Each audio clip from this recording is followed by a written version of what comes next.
Hello everyone, in this video I'll show you how to fix CS2 not launching after a new update. In my case, the issue was caused by a CFG file. First, open Steam, right-click on CS2, go to Properties, then Installed Files, and click Browse. From there, open the Game folder, then CSGO, and go into the CFG folder. Look for a file named autoexec.cfg. If you don't see file extensions, click on View and enable File Name Extensions. Once you find it, delete the autoexec.cfg file and check if the issue is resolved. If the game still doesn't launch, right-click on CS2 again, go to Properties, Installed Files, and click Browse. Navigate to Game, then Bin, then Win64.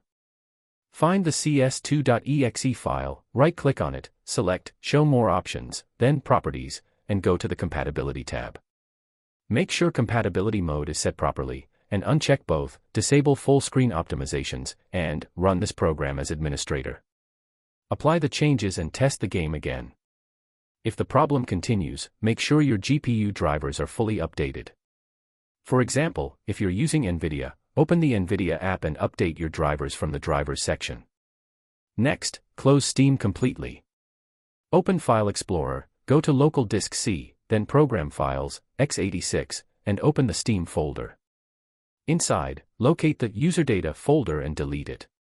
This only removes cache files and won't affect your game progress, but you will need to log back into your Steam account. After that, launch Steam again and run it as administrator.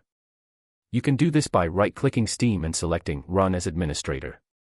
If you want to set it permanently, right-click Steam, open File Location, right-click the steam.exe file, go to Properties, then Compatibility, and enable Run this program as administrator.